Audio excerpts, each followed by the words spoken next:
여러분은 상상이나 가시나요? 저에게는 두 명의 엄매가 춤이마 있었습니다. 안녕하세요. 굴곡진 인생을 살아온 60대 여자입니다. 평소 자주 듣던 이곳에 제 사연도 올려봅니다. 잘 들어주시기 바랍니다. 우리 집은 가난했습니다. 경상도 어느 깊은 산골, 비만 오면 지붕에서 빗물이 뚝뚝 떨어지던 낡은 초가집이었지만 그때까지만 해도 우리 집엔 웃음꽃이라는 게 피어 있었습니다. 아버지는 무뚝뚝해도 장날이면 자식들 줄 눈깔 사탕 한 봉지를 가슴팍에 품고 오던 다정한 분이셨고, 우리 엄마는 현모양처 소박한 시골 분이셨지만 얼굴엔 항상 핏기라고는 찾아볼 수 없는 기운 없는 얼굴을 하고는 아파서 자리에 눕곤 했습니다. 위로 오빠가 3명, 내가 4살, 밑으로 여동생이 있었고 엄마 뱃속에는 또한 아이가 또 들어서 있었습니다. 옹기종기 모여 앉아 옥수수 먹고 호호 불며 감자 먹던 가난했지만 가난이 뭔지도 모르고 평화롭고 행복했습니다.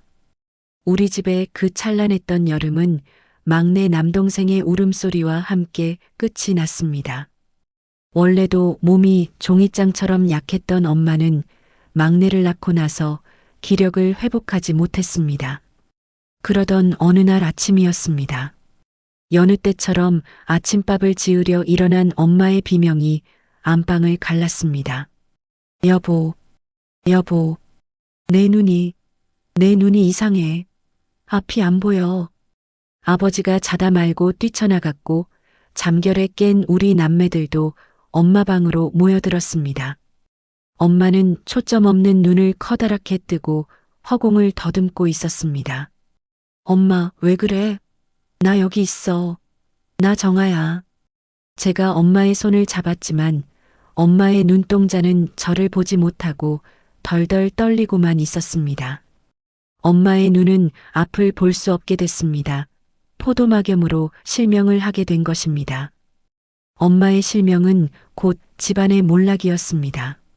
항상 단정하게 머리를 빗고 우리를 맞아주던 엄마는 이제 헝클어진 머리로 누워 하루 종일 앓는 소리만 내뱉었습니다. 아이고, 내 팔자야, 내 눈이 멀어서 이 어린 것들을 어찌할꼬, 차라리 나를 데려가라. 이놈의 귀신아. 엄마는 캄캄한 어둠 속에서 자기 가슴을 주먹으로 쾅쾅 내리쳤습니다. 젖먹이 막내는 배가 고파 자지러지게 울어대는데 눈먼 엄마는 젖을 물리고 싶어도 아기를 찾지 못해 이불 바닥만 더덩거렸습니다. 그 모습을 지켜보던 우리 6남매는 방문턱에 매달려 같이 엉엉 울 뿐이었습니다. 집안에는 퀴퀴한 양 냄새와 엄마의 절망 섞인 한숨소리만 가득 찼습니다.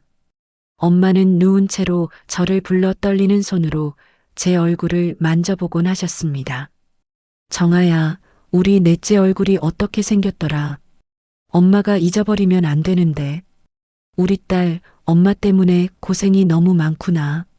엄마의 눈에서 떨어진 뜨거운 눈물이 제 볼에 닿을 때마다 저는 결심했습니다. 내가 엄마의 눈이 되어주겠다고. 집안 꼴은 말이 아니었습니다. 눈먼 엄마는 안방에서 신음하며 누워있고 돌쟁이 막내는 배가 고파 꺽꺽 울어대는데 넷째인 나는 겨우 6살이었습니다. 오빠들도 어렸고 집안엔 온통 쉰내와 눈물 냄새뿐이었죠.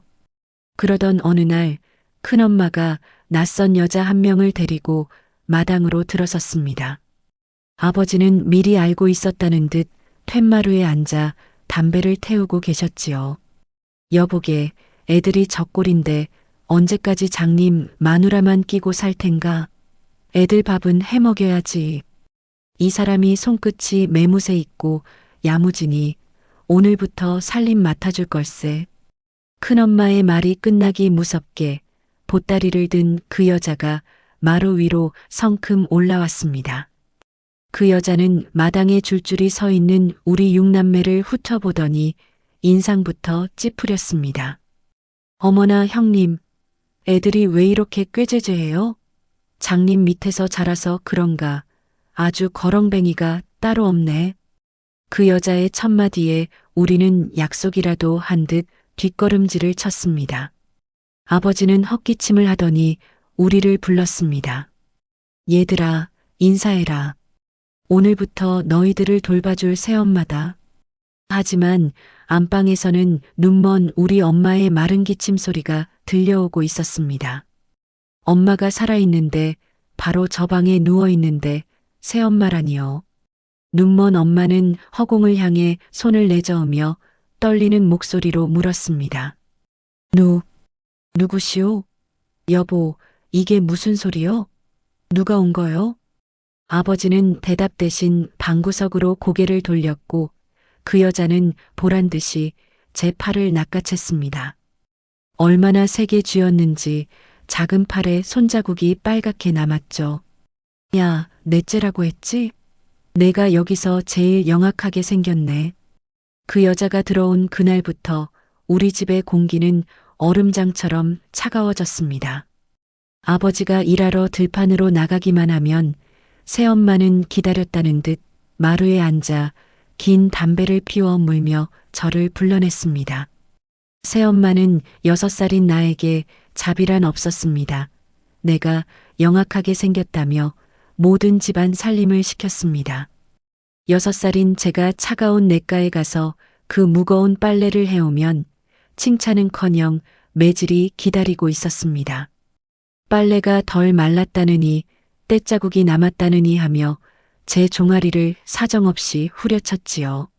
내가 울음을 터뜨리면 새엄마는 안방 문을 확 열어젖히고 누워있는 엄마를 향해 소리를 질렀습니다. 네 엄마가 이렇게 가르쳤냐? 하기사장님이 뭘 가르쳤겠어. 방 안에서 앞을 못 보고 누워있던 엄마는 그 소리를 들으며 벽을 손톱으로 긁었습니다. 눈이 안 보이니 자식이 어디를 맞는지 얼마나 아픈지 몰라 허공만 더듬거리며 울부짖으셨죠. 여보시오, 새댁. 애는 죄가 없잖소. 차라리 나를 때리구려. 내가 눈이 멀어 죄인이니 나를 죽이고 애는 건드리지 마오. 한 번은 제가 너무 배가 고파 부엌에서 누룽지를 조금 긁어먹다가 들킨 적이 있었습니다. 새엄마는 제 머리채를 휘잡아 마당으로 끌고 나갔습니다. 새엄마는 마당에 있던 빗자루를 거꾸로 쥐고 제 등을 내리치기 시작했습니다. 제가 자지러지며 안방 문턱까지 기어갔을 때 엄마가 문을 열고 기어 나왔습니다. 엄마는 앞이 보이지 않으니 제 몸 대신 새엄마의 다리를 붙잡고 빌었습니다. 제발 우리 넷째 살려주시오. 내가 잘못했소, 내가. 엄마는 마당 흙바닥에 고꾸라져 피눈물을 흘리셨고 저는 매 맞는 아픔보다 엄마의 그 비참한 모습에 가슴이 찢어졌습니다. 밥 먹는 시간은 항상 공포의 시간이었습니다. 새엄마 얼굴은 항상 화가 나 있었고 입에 한 수저라도 들어갈라 치면 수저를 꽉 내리치며 애구 내가 미친년이지 내 자식들 버리고 와서 남의 자식 먹이고 있다니 로 시작해서 밥상을 엎어버리기 일쑤였습니다. 그리고 나면 나는 먹은 것도 없이 체하곤 했습니다. 어느 날 저녁 엄마가 나를 불렀습니다. 엄마는 보이지 않는 눈으로 화장을 했습니다. 빨간색 립스틱은 삐뚤빼뚤했고 연지곤지까지 했지만 눈물이 흐른 자국이 선명했습니다. 엄마는 마지막을 예견이나 한 듯 내 손을 잡으며 나를 죽여라. 차라리 내가 죽어야 내가 산다. 그 말과 함께 엄마는 눈을 감았습니다. 새엄마가 들어온 그날부터 엄마에게 그 세월은 하루하루가 지옥 같았을 겁니다. 엄마가 돌아가시던 날 새엄마는 슬픈 기색 하나 없이 마당을 쓸며 말했습니다.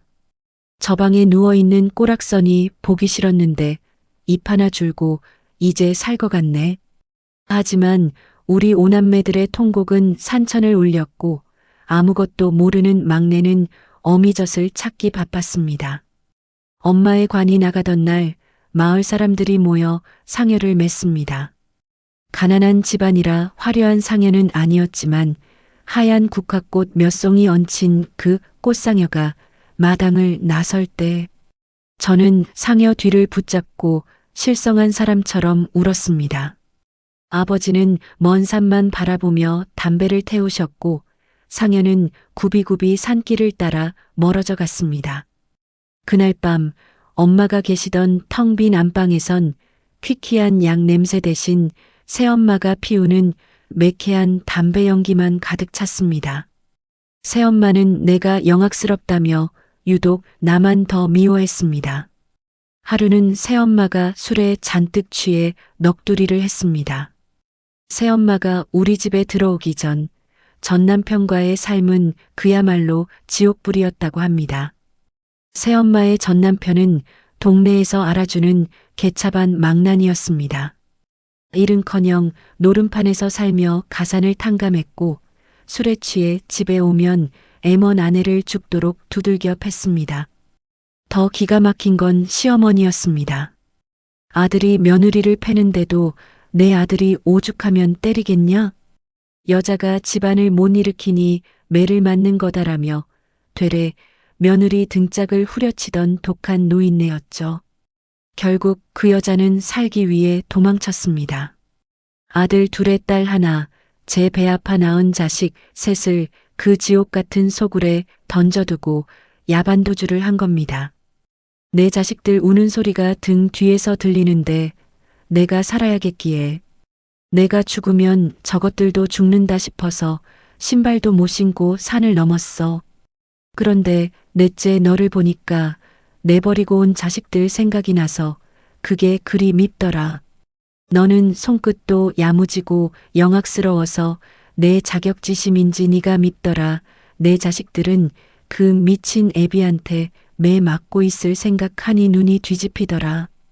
그래서 내가 너를 더 잡았어.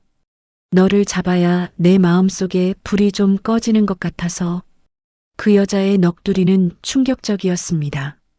그 여자는 자기가 당한 시집살이의 한과 자식 셋을 버린 비정한 엄마라는 낙인을 지우기 위해 스스로를 위안 삼기 위한 선택이었던 겁니다. 네 큰엄마가 여기 가면 애들 5 키워주는 대신 밥은 안 굶고 산다기에 죽기보다 싫은 전남편 피해 도망 온 곳이 여기였어. 그 말을 듣는데 마음이 복잡해졌습니다. 불쌍하다는 생각과 함께 그렇다고 해서 왜 그 화풀이를 어린 나에게 그리고 눈먼 우리 엄마에게 했어야 했는지 원망이 파도처럼 밀려왔습니다. 도망치고 싶었습니다. 중학교를 졸업하던 날 나는 뒤도 안 돌아보고 서울행 버스에 올랐습니다. 아버지가 그 여자 몰래 몇 푼 쥐어준 돈으로 허름한 지하방을 얻고 공장을 다녔습니다.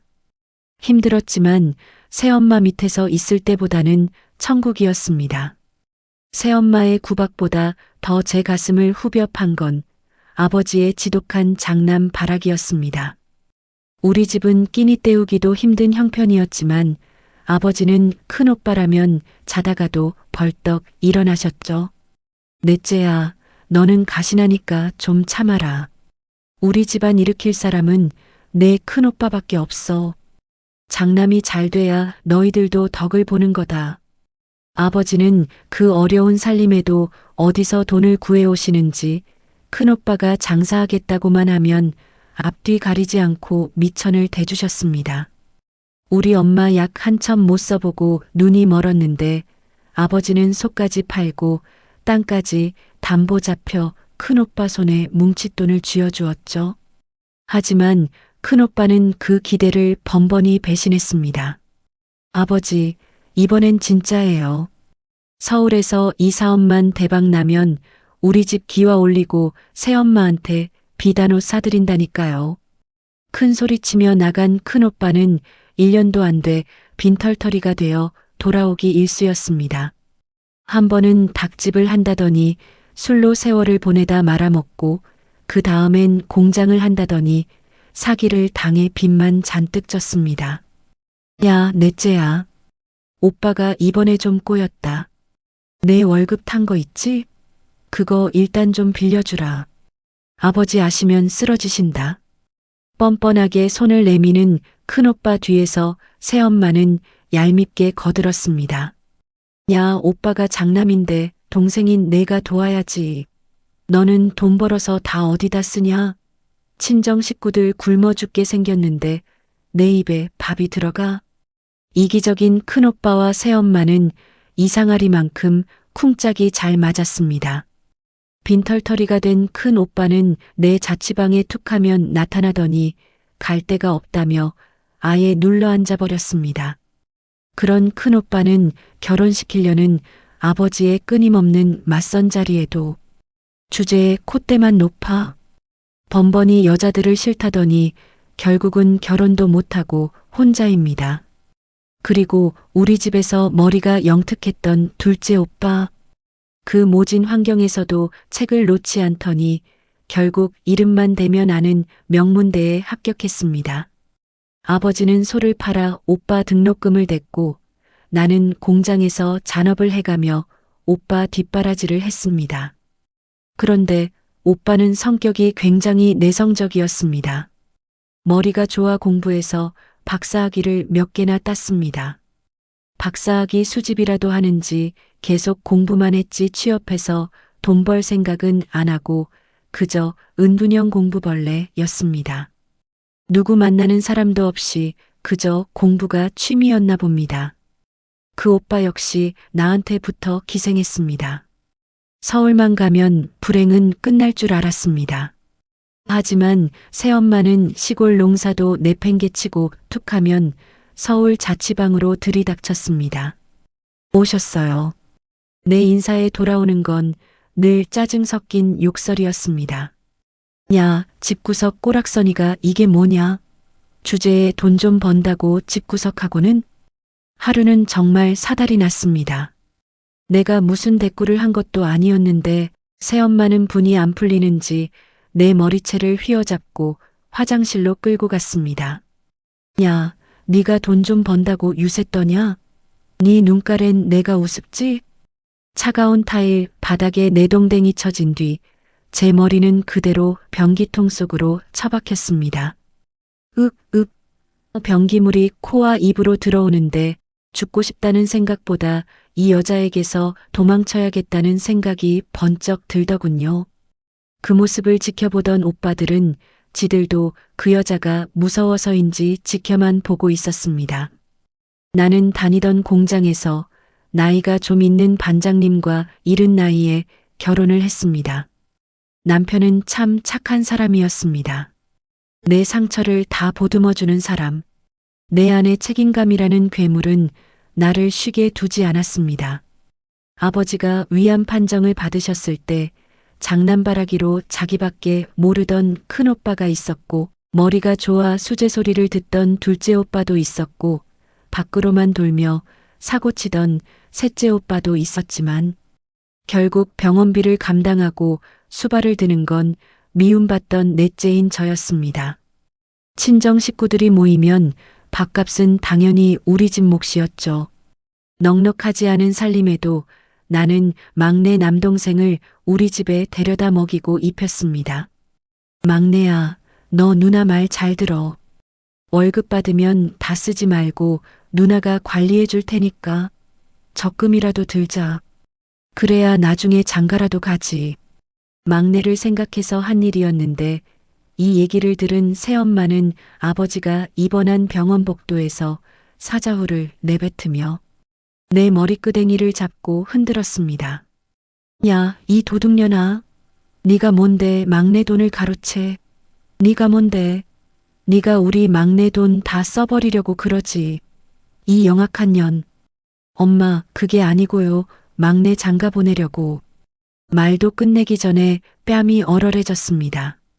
아버지 병실 앞에서 나는 그렇게 만신창이가 되었습니다. 한 번은 아버지가 몰래 농사지은 쌀 20kg를 택배로 보내주신 적이 있습니다. 넷째야, 이거 네 남편이랑 애들이랑 밥이라도 해먹어라. 고생 많다. 전화기 너머 아버지의 떨리는 목소리에 목이 메었습니다. 그런데 그 사실을 알게 된 새엄마가 집이 떠나가라 난리를 쳤습니다. 어디서 내 허락도 없이 쌀을 빼돌려? 그 쌀이 누구 입으로 들어가는 꼴을 보라고? 당장 다시 보내. 안 보내면 내가 내 집에 가서 다 엎어버릴 줄 알아. 그 여자는 내 입에 뭐 하나라도 들어갈라 하면 자기 자식과 이입이 되는지 나이가 먹어도 나아지지 않았습니다. 결국 나는 그 쌀을 뜯어보지도 못한 채 다시 시골행 트럭에 실어보냈습니다. 쌀자루를 붙잡고 얼마나 울었는지 모릅니다. 내가 먹고 싶어 그런 게 아니라 아버지의 그 가련한 마음 하나 지켜주지 못하는 내 처지가 너무 한심했습니다. 그때 그 여자는 버리고 온 자식들과 연락을 하고 지내는 것 같았습니다. 전 남편이 개차반이라더니 그 밑에서 자란 아들들은 동네 망나니가 따로 없었습니다. 노름에, 술에, 제 인생 하나 건사 못하는 인간들이었죠. 딸은 일찌감치 시집을 갔다는데 가난하게 살고 있었습니다.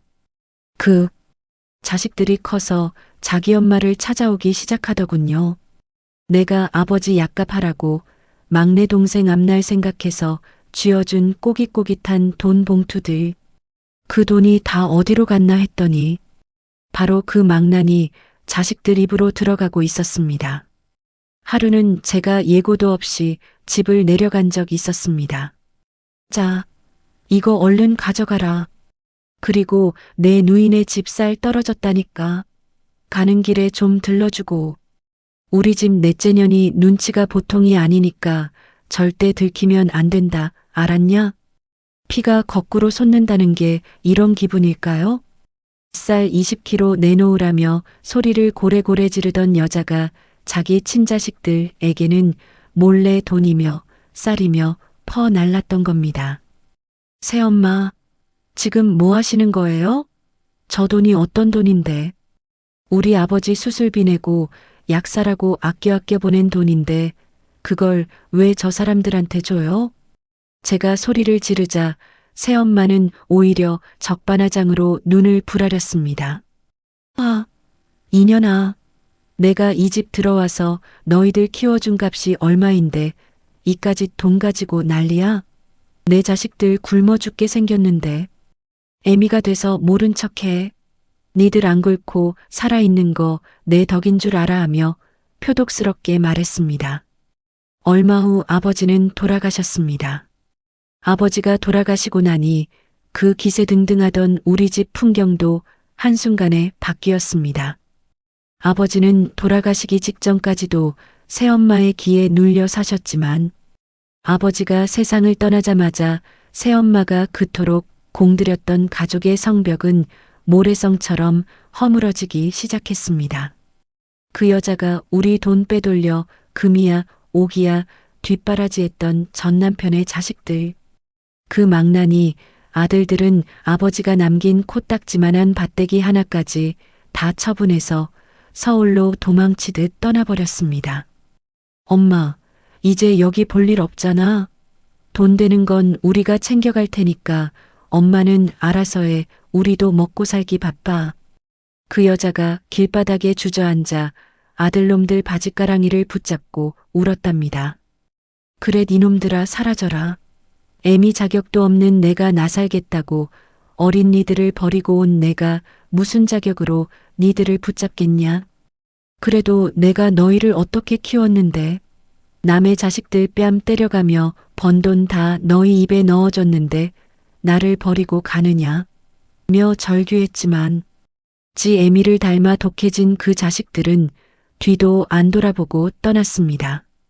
그렇게 새엄마는 혼자가 되었습니다.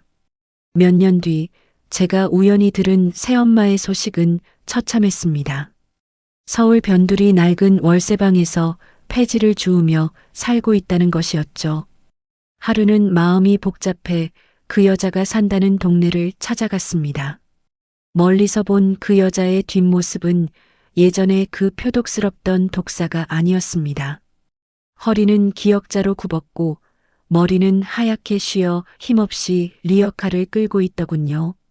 제가 그 여자 앞에 서자 새엄마는 퀭한 눈으로 저를 올려다보았습니다. 예전처럼 제 머리채를 잡을 힘도 변기통에 집어넣을 기세도 없었습니다. 누구? 아, 넷째냐? 내가 여긴 왜 왔어? 초라한 내 모습 보려고 왔냐? 그 목소리는 떨리고 있었습니다. 제가 아무 말 없이 봉투 하나를 쥐어주자 그 여자는 갑자기 어린아이처럼 엉엉 울음을 터뜨렸습니다. 정아야, 내가 죄를 지었다. 내 새끼들만 새끼인 줄 알고 눈먼 내 애미 가슴에 대못 박고 너를 그렇게 괴롭혔다. 결국 내 새끼들은 나를 쓰레기처럼 버리고 내가 그토록 구박하던 내가 나를 찾아오는구나. 내가 죽일년이다, 내가. 저는 가끔 새엄마에게 용돈만 보내고 있습니다. 친구들은 저를 바보라고 합니다. 그렇게 구박받고도 돈을 보내고 싶냐고? 제가 정말 바보일까요? 새엄마 말대로 자기 자식 버리고 남이 자식 키우는 그 인생 또한 험난한 인생 아니었을까요? 여러분도 제가 바보라고 생각하시나요? 제 사연 들어주셔서 감사합니다. 구독과 좋아요는 힘이 됩니다.